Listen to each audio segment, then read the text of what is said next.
세상은 들리고 세상은 들리고 사람들은 변하여 나는 그를 섬기리 주님의 사랑은 영원히 변하지 않네 나는 주를 신뢰 믿음은 들리고 2절 믿음은 들리고 사람들 주를 떠나고 나는 주를 섬기리 주님의 나라는 영원히 쇠하지 않네 나는 주를 신뢰 오직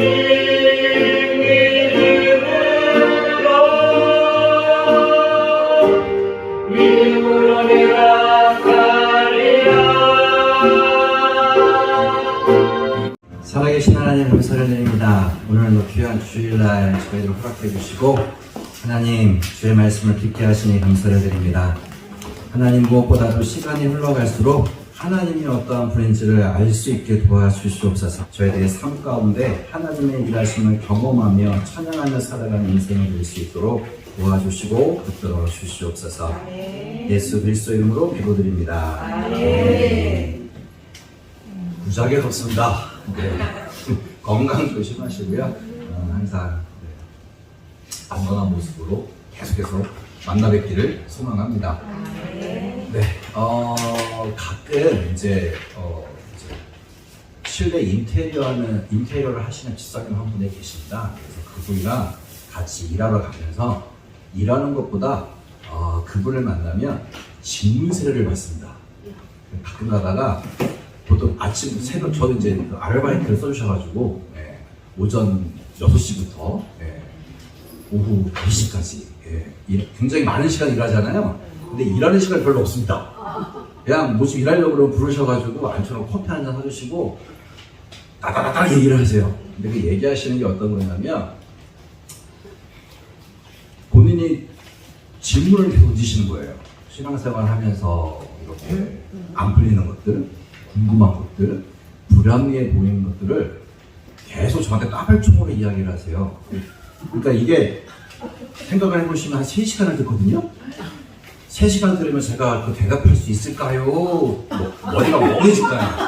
머리가 멍해집니다. 멍해져서 그냥 끄덕끄덕 말하고 도대체 차를 다 왔다 갔다 하면서 하시니까 정신하고 없습니다. 그래서 이제 끝날 때쯤 되니까 이런 얘기를 해보시는 거, 이런 얘기를 하시는 3시간 이야기 끝나신 다음에 전도사님 그러면 우리가 어떻게 해야 돼요? 도대체 무슨 얘기를 들어도 정리도 안 되는데 어떻게 해야 되냐 그래서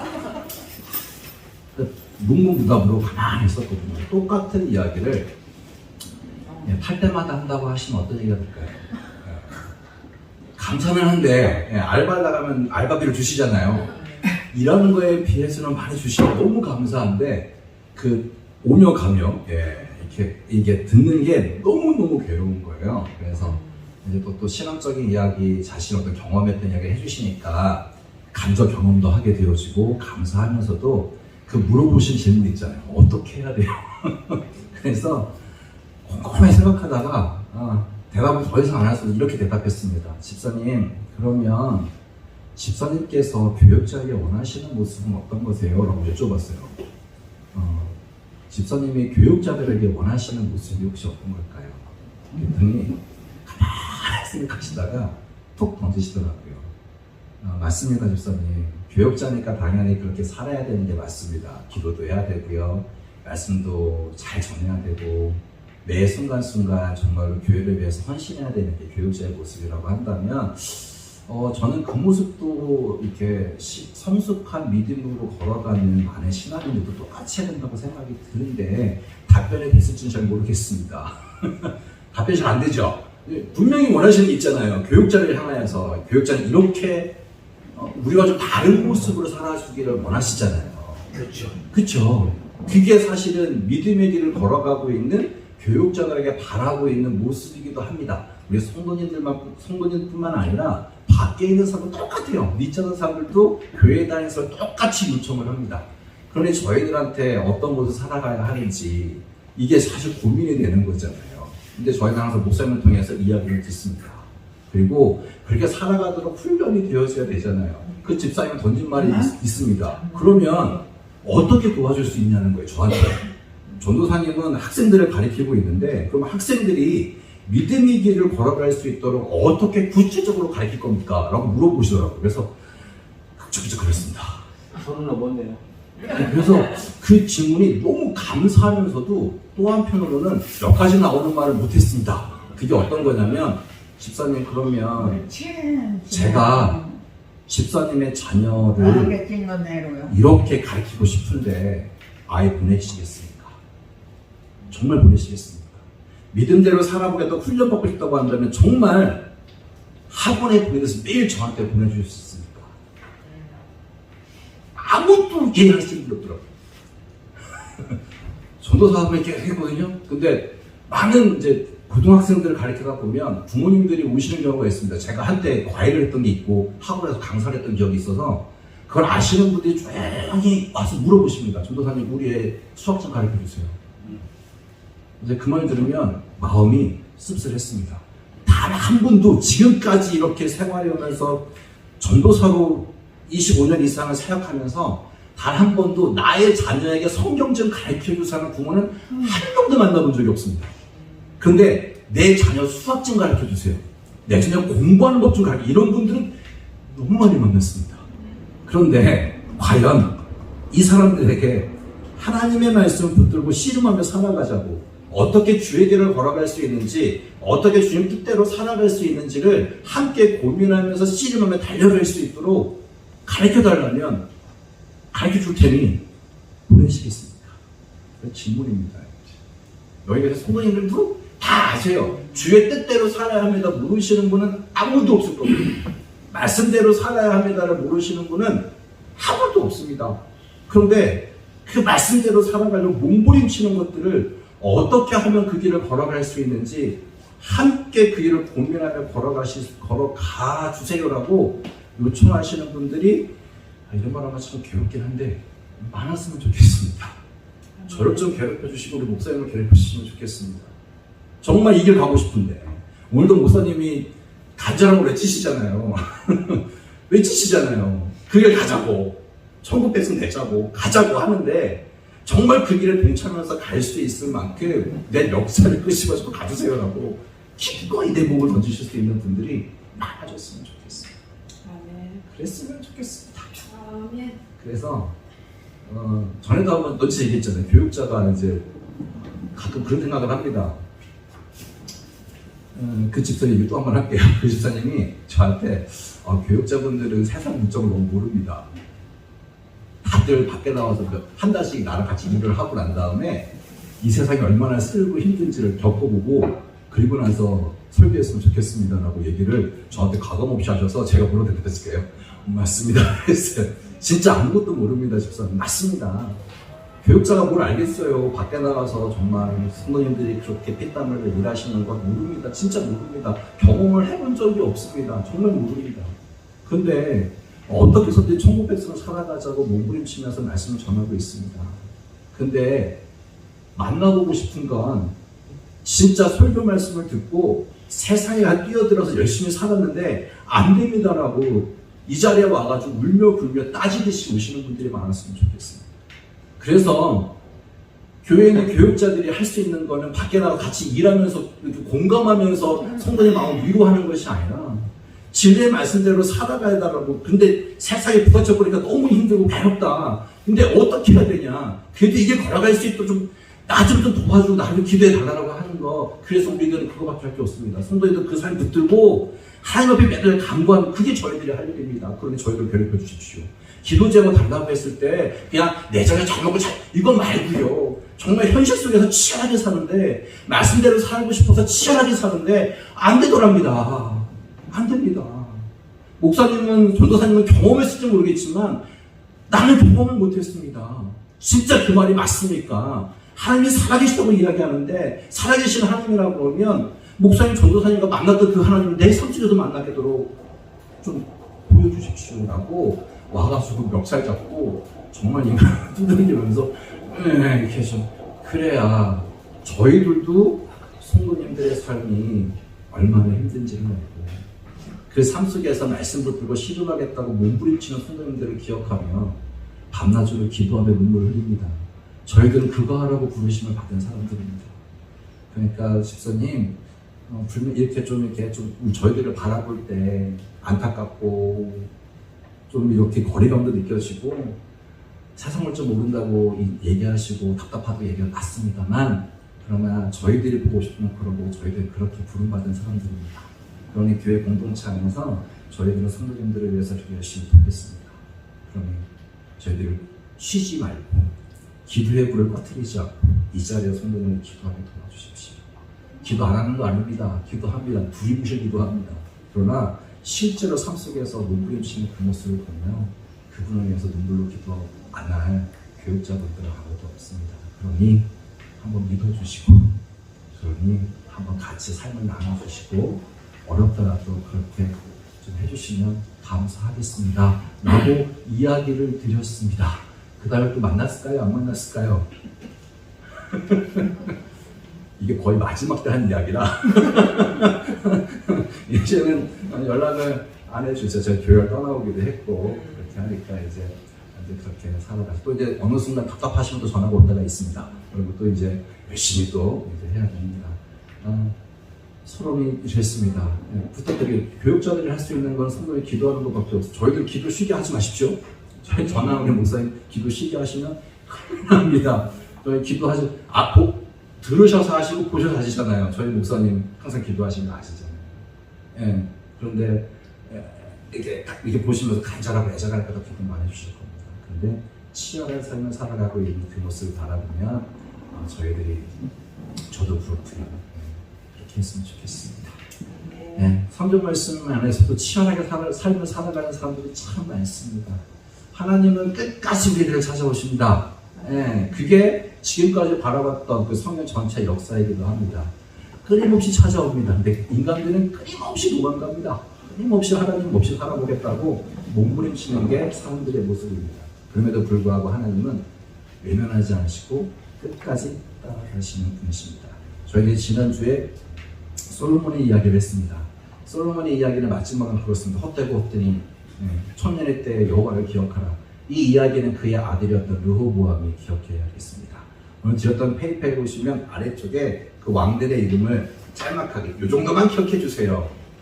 굉장히 많은 왕이 나오지만 이 정도만 기억해 주세요라고 해서 사이다, 솔려로 호이시라고 해서 이렇게 왕들의 이름을 기억하시고 그리고 그들이 살아가는 역사들이 밑에 성경 안에 이렇게 이렇게 넣어드렸습니다. 그래서 그거 참조하시면서 보시면 좋을 것 같고요. 그래서 오늘은 솔로몬 옆에 나와 있는 르호보암과 여로보암입니다.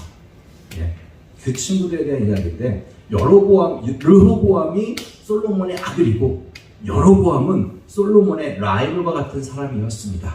그런데 솔로몬이 죽고 나서 이제 왕위가 계승이 되어지는 가운데 르호보암이 그 다음 왕이 되어졌습니다. 그때 애굽 땅으로 이렇게 망명을 가 있던 여로보암이 이제 다른 지파 그 장로들과 함께 르호보암을 만나러 옵니다. 그리고 이런 얘기를 합니다. 당신의 아버지가 우리에게 너무 많은 짐을 줬습니다. 너무 힘들게 했습니다. 이 힘겨운 것을 줄여주시면 저희들이 솔로몬을 섬겼던 것처럼 당신도 섬기겠습니다.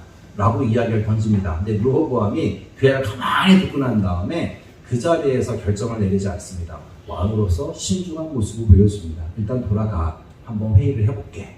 그래서 2차 저차 얘기를 했더니 솔로몬과 함께 이렇게 궁정의 일을 감당했던 연로가 나이가 좀 있으신 분들은 이야기를 던집니다. 왕이시여 여로보암의 이야기를 들어주십시오. 그렇게 하면 당신의 왕권이 잘 유지가 될 겁니다. 라고 이야기를 들었습니다. 근데 르호보암이 그 얘기를 듣고 난 다음에 오케이 하지 않았습니다. 자신의 동년배와 같은 사람 다시 한번 또 물어봅니다. 똑같이. 근데 그들은 이야기합니다.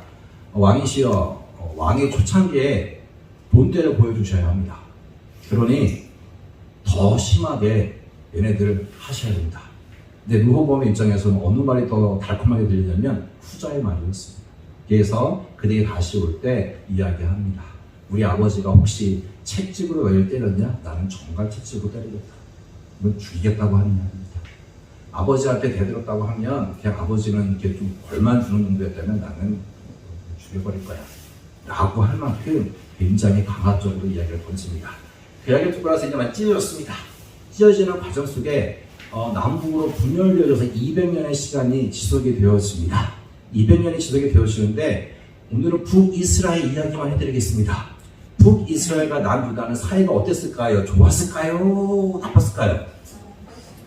그러면은 200년 내내 나빴을까요? 중간에 몇 년은 좋았을까요? 몇년 좋았다가 나빠. 네, 그렇습니다. 저희랑 똑같은 생각하면 저희 나라도 지금 북한이랑 관계가 좋을까요? 나쁠까요? 지금은요? 모르겠습니다. 나쁘기도 하고 날씨가 나쁘다 하고 이게 도대체 이게 이거 어찌 해야 되는지 모르겠습니다.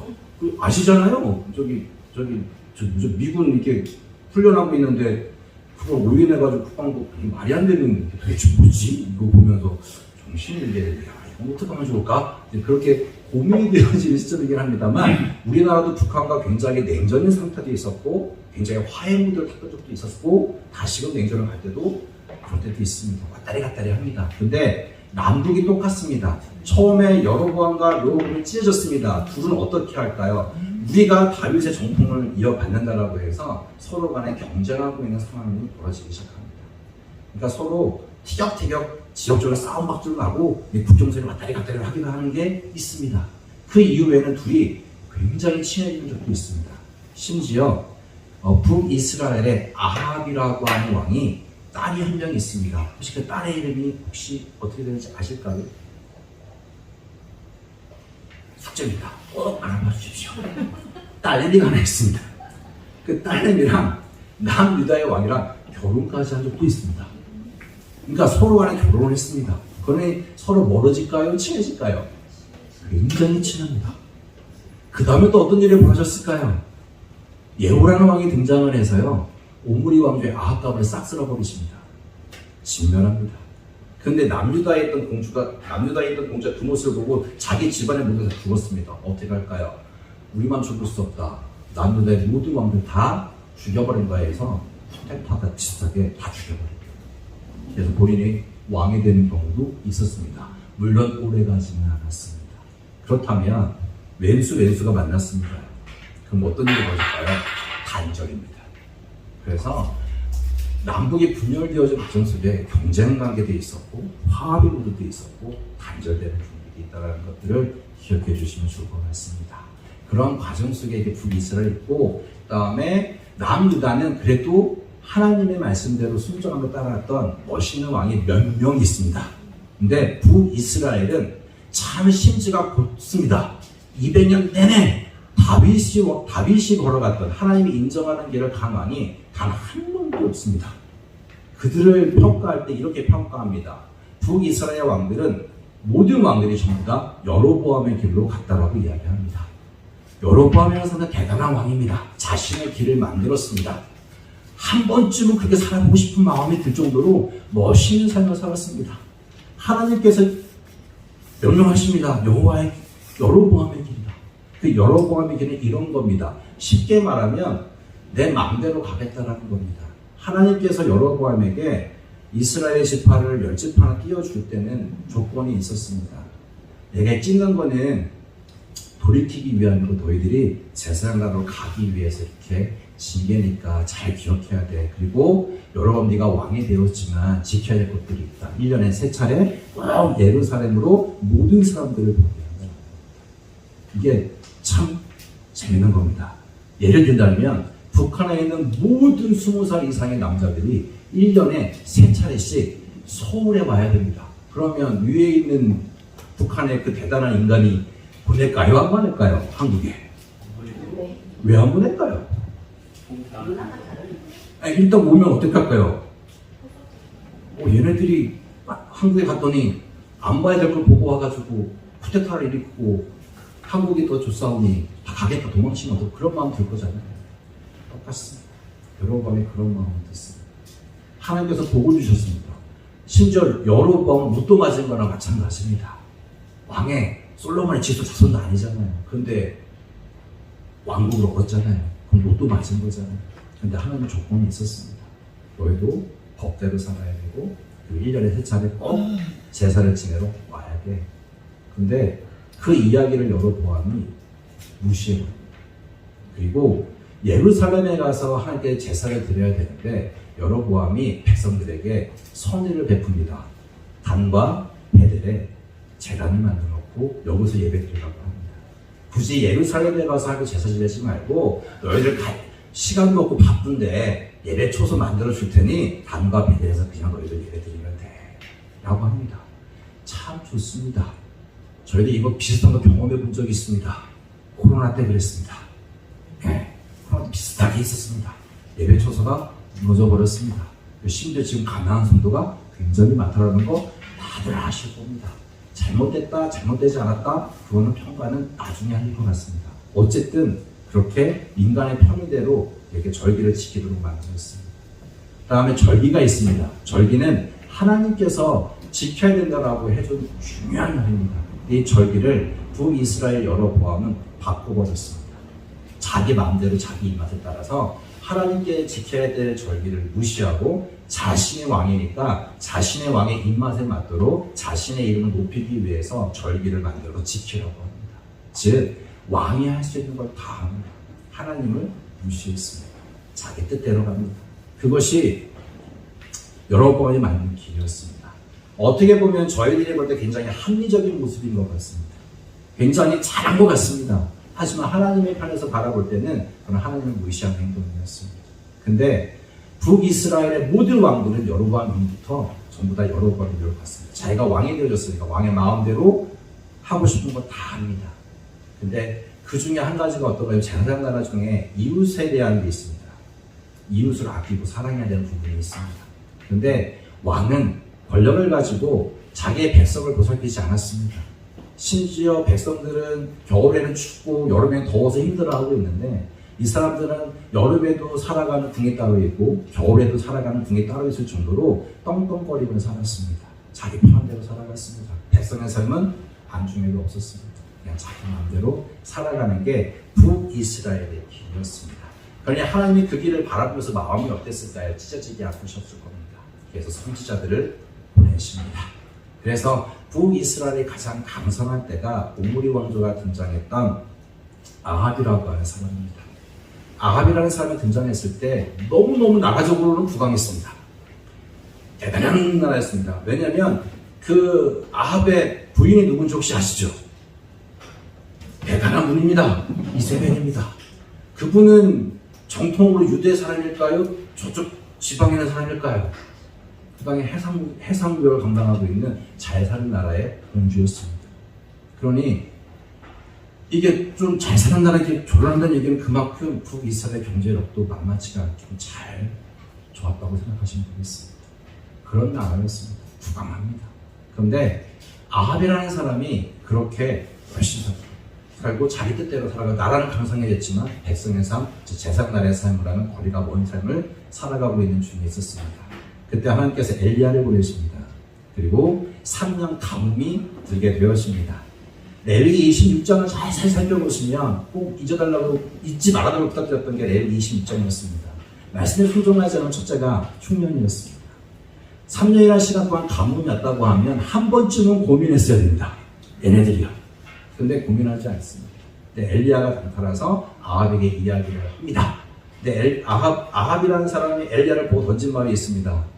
이스라엘을 괴롭게 하는 자여라고 합니다. 근데 엘리야 이분도 만만치 않으십니다. 이 나라를 괴롭게 하고 힘들게 하는 건 내가 아니라 당신입니다라고 왕에게 맞짱을 뜨는 만큼 대단한 사람이었습니다. 그리고 아시는 것처럼 빅딜을 합니다. 누가 진짜 하나님이신지 한번 대결 한번 해봅시다.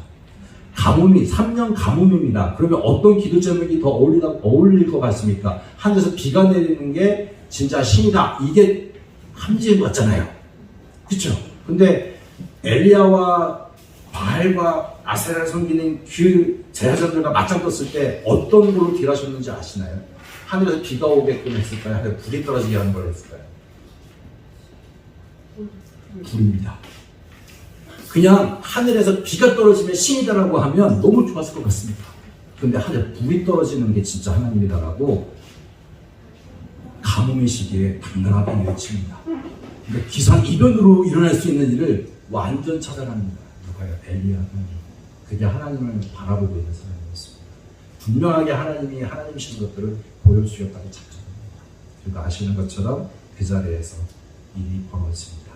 바알을 섬겼던 선지자들이 등장했지만 아무리 몸을 자해하고 뭘 한다 아무리 애를 써도 비에 굴 떨어지기는 하면 떨어지지 않습니다.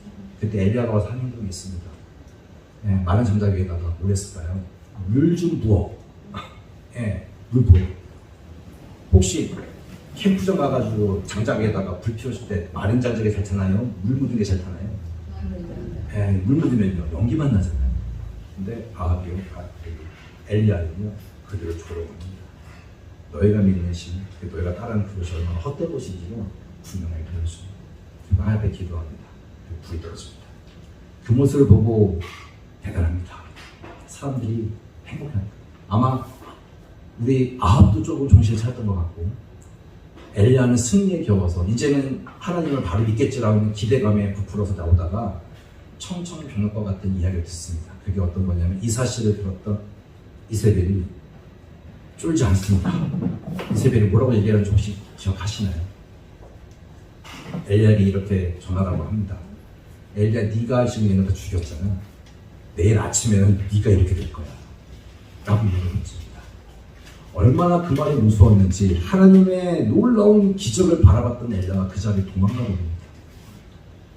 그거 보면 참 어떤 마음이 드시나요? 참 어떻게 남자로 태어나서 그 여자 말 한마디에 하나님이 이렇게 했는데 그런 마음 안 드시나요? 너무 그렇잖아요. 도망가잖아요. 근데 그 모습이 그 당시의 시대상에 얼마나 살벌했는지 얼마나 하나님을 두려워함이 없는 시간이었는지를 보여준다고 생각을 합니다. 그렇게 해서 이걸로 안 되는 것 같아 라고 도망갔던 엘리야에게 아시잖아요. 까마귀를 통해 다시금 힘을 주시고 다시금 한번 가자라고 하시는 그런 하나님의 따뜻한 토닥임으로 성장을 해서 보게 되었습니다. 그리고 감사한 건 엘리야가 그런 과정 속에 다시금 열심히 뛰어나가 자신의 소임을 다 해주신다고 하는 부분입니다. 그래서 퀴즈 하나 드릴까요? 나봇의 포도원도 참 성경에서 나와 있는 그 사건 중에 그 북이스라엘 그 시기가 얼마나 하나님의 법을 무시했는지 나봇이라는 사람은 얼마나 북이스라엘에 살고 있는 사람이었지만 법을 존중하면서 살아갔던 사람이었습니다. 그런데 나봇의 포도원을 뺏었습니다. 그 빼앗은 것은 아합이 빼앗았을까요? 이세벨이 빼앗았을까요? 가끔가다 이런 농담을 합니다. 이세벨과 같은 여인 만나면 참 행복할 것 같습니다. 남편이 그 나봇의 포도를 너무 좋아가지고 그걸 갖고 싶은데 나봇이라는 사람이 법을 길러주면서 하나님께서 이거 팔지 말라고 했고 나는 법대로 지키는 사람이니까 왕 당신도 하나님의 법을 알지 않습니까? 그러니까 안 팔겠습니다 했을 때 아합이 그 말 듣고 화내지 않았습니다. 오히려 마음 괴로워했습니다. 왜냐하면 법대로 가야 되니까. 근데 이세벨은 하나님의 법을 알까요? 모를까요? 모릅니다. 근데 남편이 그것 때문에 막 심란해하고 마음 아파하고 괴로워하고 있으니까 이 사람이 거짓 증인을 대동합니다. 그리고 나봇을 모함해서 죽여버립니다. 그리고 그 포도를 뺏어가지고 아합에게 돌려줍니다. 아합은 그걸 받고 나서 어떤 마음을 지었을까요? 너무 행복해합니다. 근데 그 모습을 가만히 지켜볼 하나님이 아니시잖아요. 그래서 징계를 내리시고 예언을 합니다. 어떻게 죽을 건지. 그 죽는 거를 개가 와서 핥아버린다까지 라고 이야기를 하면서 그 심판을 내리시는 모습도 저희들이 봅니다.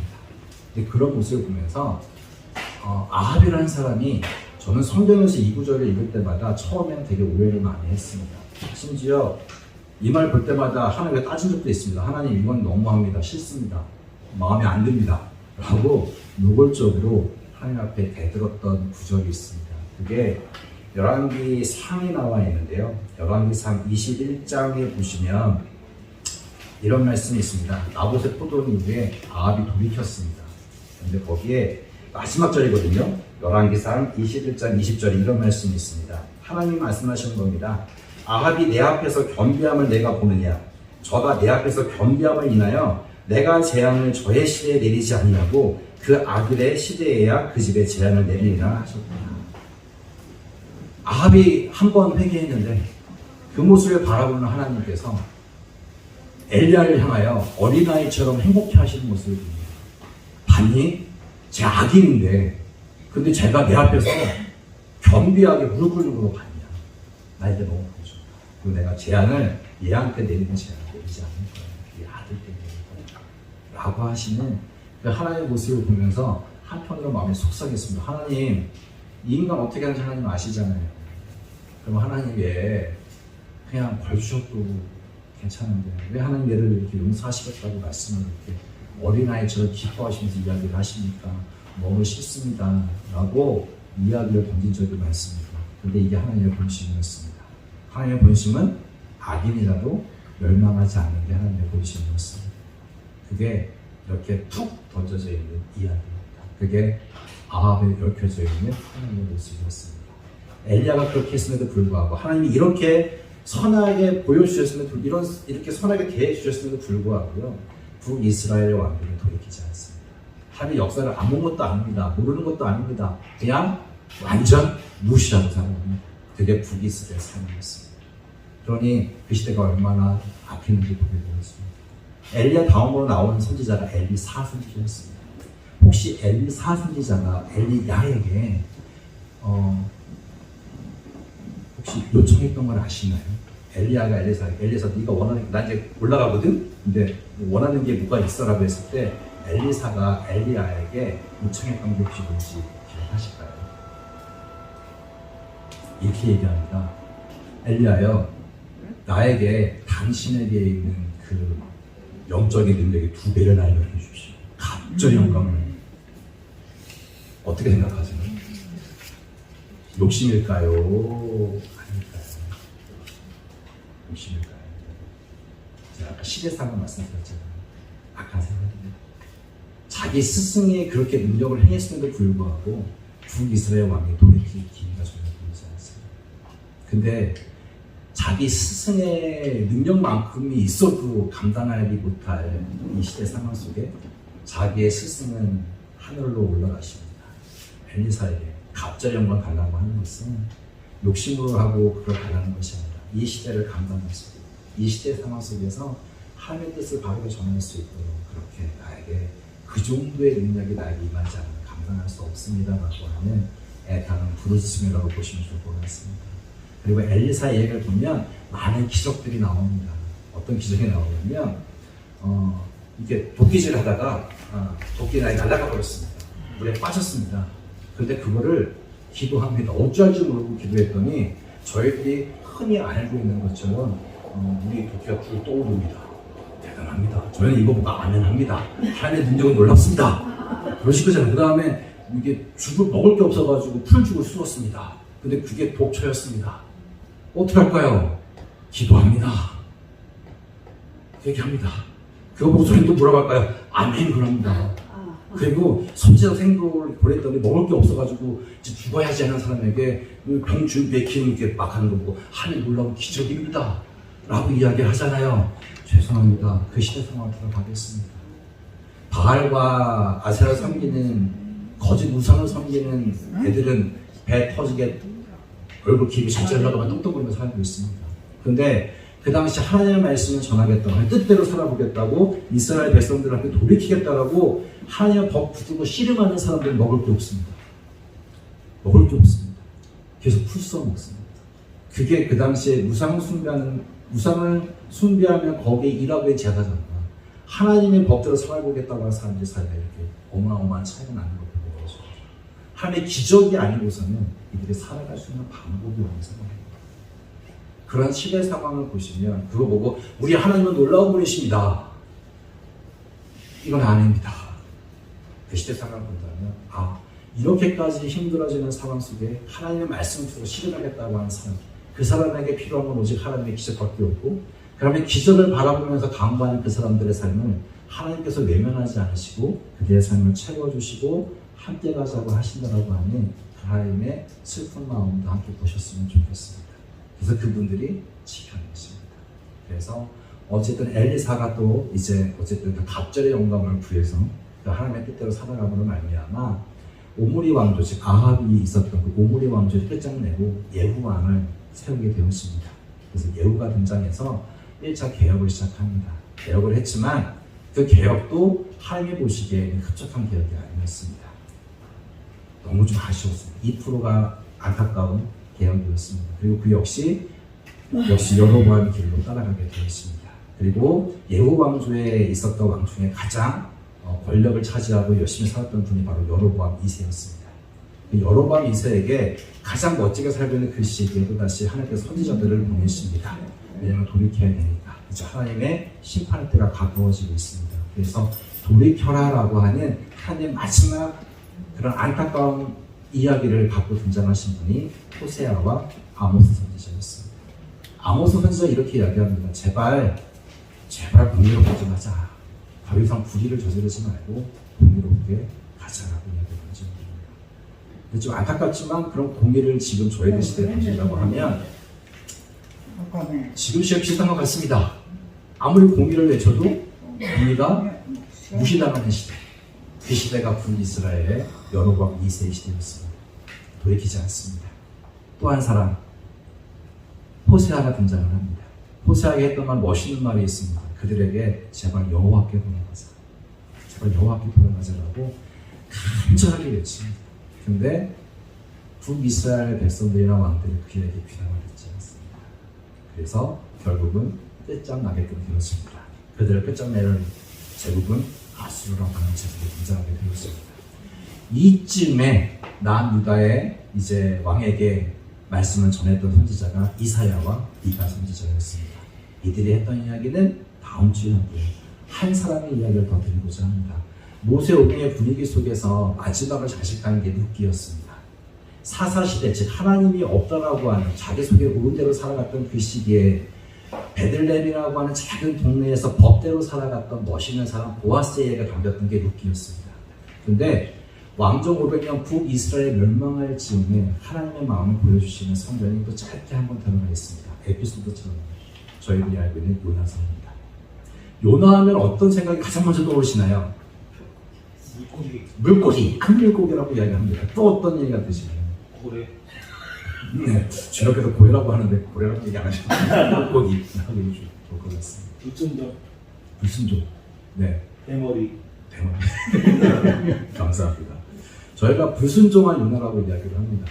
근데 제가 이렇게 얘기하면 잠깐만 이게 유튜브 나가는 거잖아요, 목사님. 말 잘해야 되는데 중국을 싫어한다고 재판한다면서요?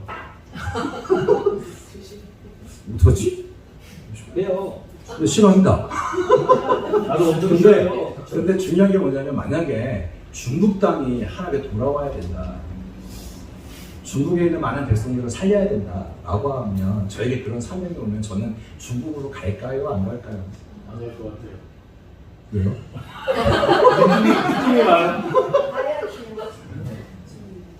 제가 하나님의 능력을 믿지 않으면 갑니다. 하나님의 능력을 믿으면 갑니다. 왜? 싫어하는 나라가 하나님 돌아오셔 싫습니다. 왼수가 돌아온다고요? 아우, 어떤 분이 농담하다 그런 얘기도 하시더라고요. 내가 싫어하는 저 사람이 천국 있다고 나 천국 간다. 이렇게 막말하는 분도 제가 들어본 적이 있습니다. 그 좋은 천국도 이 사람 내가 싫은데 이 사람 천국 가 있으면 나 이렇게 얘기하시는 정말 이상한 분도 봤습니다. 근데 중국이 별로 제가 안 좋아하는데 그 사람들이 하나님께 돌아온다? 하나님께서 분명히 이렇게 하실 거라고 제가 확실하게 100% 믿는다 그러면 저는 안 갑니다. 꼴 보기 싫어서. 그게 돌아오면 저 싫어서. 근데 제가 하나님을 믿지 않아요. 그럼 어떻게 할까요? 갑니다. 왜? 내가 대충 하면 되니까. 대충 하고 가가지고 숨어 다니고 예수님의 예절 꺼내지도 않고 봉전하지 않으면 되고 대충 하면 되니까. 봤더니 저 인간은 좀 마음에 드는 인간이 있네. 착한 애도 있을 거 아닙니까? 얘는 좀 구원받을 만해. 제가 이제 판단해가지고 걔한테 전하면 돌아오면 할 것 같습니다. 안 갈 것 같습니다. 아니, 갑니다. 그렇게 하면. 근데 100% 돌아온다는 확신이 제 마음에 있으면 망설여집니다. 그래서 요나를 변화하고 싶습니다. 이렇게 말이 길게 한 건 요나를 변화하고 싶어서 그랬습니다. 저희는 불순종한 요나라고 합니다. 하나님의 뜻에 거역했다. 도망가잖아요. 완전히 반대편으로 도망가십니다. 대단한 분이십니다. 뭔 까는지 모릅니다. 그러면서 너무 당당하십니다. 폭풍이 일잖아요. 근데 그들이 막 하잖아요. 요나 때 뭐 하는지 아시죠? 주무셨어요. 태평하게요. 대답 오셨나요? 흔들리는 거? 와, 멀미도 안 하고 자요. 대단한 분이세요. 근데 그럼 가서 너의 신에게 빌어봐 라고 얘기했더니 요나가 뭐라고 대답하나요? 나 던지면 돼. 이런 배짱 있는 분입니다. 나 때문에 그런 거니까 나를 던지면 돼요. 그 얘기 들으면 거기 있는 모든 사람이 욕하면서 그래 너 죽어야 네가 죽어야 네가 산다 집어 던졌을 것 같잖아요. 죄송합니다. 읽어보시 재밌습니다. 그들은 요나를 살리려고 합니다. 하나님을 모르는 사람이 하나님을 믿고 당당하게 완전히 지금 완전히 이게 마음이 상했잖아요. 그 사람을 살려보겠다고 이야기를 던지는 게 앞에 나오는 재밌는 에피소드입니다. 그리고 어쨌든 지금 던지시잖아요. 근데 고집대로 빠졌습니다. 물고기 뱃속에 들어갔습니다. 저는 요나가 불쌍하지 않습니다. 물고기가 참 불쌍합니다. 소화를 못 시켰잖아요. 소화불량을 아시잖아요. 먹었는데 소화가 안 되면 얼마나 힘드세요. 약 먹어야 되잖아요. 괴롭잖아요. 근데 물고기가 사람 때문에 소화를 못 시켰습니다. 얼마나 괴로웠을까요? 그러면 배 뱉어버립니다. 배 뱉어버렸는데 그게 기가 막히게 그 자리입니다. 그리고 이분이 물고기 뱃속에서 기도하셨잖아요. 하겠습니다. 항복하셨습니다. 거기서 아유 깜깜해서 안 되잖아요. 어쨌든 했습니다. 근데 화장실 들어갈 때 나올 때 다르다고 하겠다고 하셨는데 하시면 하셨습니다만 큰 느님의 성월이거든요. 되게 큰 돈 열심히 했습니다. 이분이 3회 뛰냐 이렇게 돌아야 되는 도를 대충 하십니다. 그리고 너희들 돌이켜라! 라고 당당하게 얘기하는 게 아니라 지나가서 혼잣말로 돌이켜 하나님 돌이켜 이렇게만 대충 하셨습니다. 대충 하셨는데 요나라는 분이 대단히 믿음을 갖고 있던 것 같습니다. 그게 궁금했습니다. 그래서 언덕에 올라가 있습니다. 어떻게 되는지 보고 싶었던 겁니다. 근데 진짜 그의 믿음대로 됐습니다. 왕부터 모든 신하들 심지어 동문들까지 죄를 집어쓰면서 앞에 회개를 했습니다. 그 모습을 요나가 보았습니다. 근데 요나가 기뻐했을까요? 슬퍼했을까요? 짜증냈을까요? 짜증냈습니다. 저는 그 모습이 너무 행복합니다. 여기 짜증까지 내시다니. 너무 좋다. 네, 이게 있잖아요. 그늘막 있는데 하나님께서 깨끗하게 다 치워버리셨잖아요. 요나가 짜증내시잖아요. 요나 형님에게 하나님께서 말씀하십니다. 요나야, 너 왜 짜증내냐? 제가 짜증내는 게 당연한 거 아니겠습니까? 이 뜨거운데 이거 그늘 왜 아이 너무하잖아요. 그래서 요나야, 네가 왜 짜증내는 게 옳은 거냐? 당연하죠. 옳은 겁니다. 이렇게 힘든데 당연히 짜증내는 게 당연한 거 아니겠습니까? 거기에 하나님께서 혼내지 말고 딱 한마디 던집니다. 그래? 그럼 네가 물 주고 키우지도 않은 거 하루아침에 사라진 것 때문에 속상해하고 마음 아프고 짜증을 내는데 저 니네 땅에 12만 명이나 되는 저 인간들하고 수많은 가축들을 내가 아끼는 게 당연한 거 아니니? 라고 툭 던지고 요나서는 끝납니다. 거기에 요나 선지자가 저희들을 후대 사람들 너무 믿었던 것 같습니다. 요나는 그 모습을 보면 하나님을 찬양했을 것 같습니다. 하나님 마음이 이런 마음이셨군요. 네, 하나님께서는 정말 온 세상의 주관자이시고 옷에 통치하시는 분이십니다. 그 어느 누구도 이렇게 막 구별하지 않으시고 모든 사람을 사랑하시는 하나님이심을 제가 알았습니다. 깨달았습니다. 그동안 저의 삶에 죄송합니다. 이 한마디로 문장을 썼어야 되는데 그 한 문장이 없습니다. 그래서 저희들은 뭐라고 얘기하나요? 불순종한 요나라고 얘기합니다. 근데 예수님께서 요나 선지자를 뭐라고 했을까요? 예수님께서 이야기 던집니다. 요나가 불순종하고 할 마음을 너무 아프겠다고 하면 요나를 예수님께서는 언급도 안 하셨을 겁니다. 그런데 많은 사람이 표적을 구할 때 요나의 표적밖에 없다고 얘기를 던집니다. 그 요나는 완벽한 선지자의 모습으로 보진 않았지만 완벽한 선지자, 이보다 더 큰 이가 바로 나다라고 오히려 요나를 통해서 예수님이 당신이 얼마나 위대하신 분이고 완벽하게 구원사에 이루어 가실 길을 보여주시는 한 명의 사람도 얘기하십니다. 즉 예수님께서는 불순종한 요나라고 하지 않았습니다. 저희들이 불순종한 요나라고 이름 붙였습니다. 그래서 저희들은 천국 올라가서 요나님을 만나면 죄송합니다라고 얘기할 것 같습니다. 제가 요나님을 몰랐습니다. 죄송합니다. 그 뒤에 그렇게 하나님의 사랑을 경험하고 고백하지 않았다고 해서 저희들이 요나 형님을 오해했습니다라고 토닥이면서 죄송합니다라고 해야 되지 않을까라고 조심스럽게 생각을 한번 해봅니다. 그게 왕정 500년 북이스라엘이 끝장나는 그 시점이에요. 하나님께서 심판하시겠다라고 하는, 하나님을 믿지 않는 사람들을 향하여 심판을 내리시겠다는 그 시간에 이방 민족, 하나님이 선택하지도 않았고 버릴 것 같다라고 생각했던 그 이방 민족이 하나님의 말씀을 듣고 회복하는 역사를 툭 던지시면서 하나님께서 어떤 분이신지를 저희들에게 보여주고 있는 것들을 봅니다. 그래서 저희들이 기억했으면 좋겠습니다. 하나님이 어떤 분인지 더 알아봤으면 좋겠고요. 그리고 차별이 없으시고 모든 사람을 맡기시고 이끌어 가시는 분이십니다. 그리고 그 하나님의 말씀에 순종하고 따라오는 사람에게 어떻게 하나님께서 일을 하시는지를 기억하시며 살아가셨으면 참 좋겠습니다.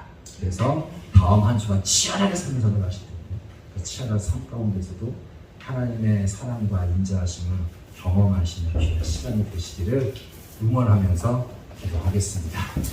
죄송해요. 조금 시간이 지나갔지만 기도하고 마무리 짓도록 하겠습니다. 이런 기도 했으면 좋겠습니다.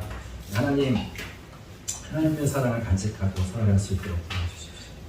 그리고 주의 말씀 가운데 기록되어져 있는 하나님의 일하심을 저희들이 소망하며 그것들이 삶 가운데 이루어지게 하며 선하신 성품을 경험하며 살아갈 수 있게 해달라고 이렇게 같이 기도하시고 제가 마무리하도록 하겠습니다. 잠시 기도하겠습니다. 살아계신 하나님 감사드립니다. 우리의 삶 가운데 주님이 주님이십니다. 우리의 모든 것 되시는 것이 주님이십니다. 하나님의 일하심을 오해하지 않도록 도와주시고 하나님의 하나님 되심을 저희들이 바라보며 소망하며 나갈 수 있게 주님 도와주시고 인도하여 주시옵소서. 매일의 치열한 삶 가운데 우리를 냅두지 않으시고 항상 우리를 돌보시며 우리를 이끌어 가시니 그러면 손길을 기억하며 살아갈 수 있도록 도와주시옵소서.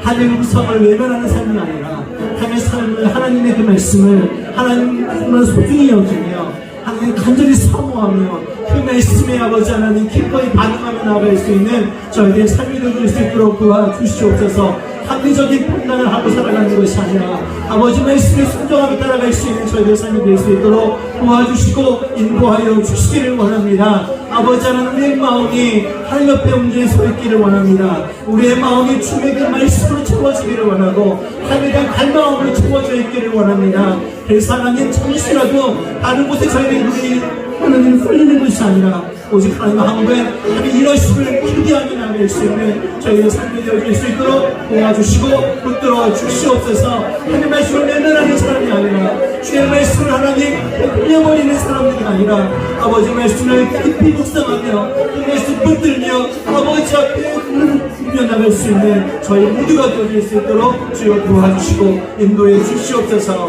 하나님께서 함께 하실 것을 기대합니다.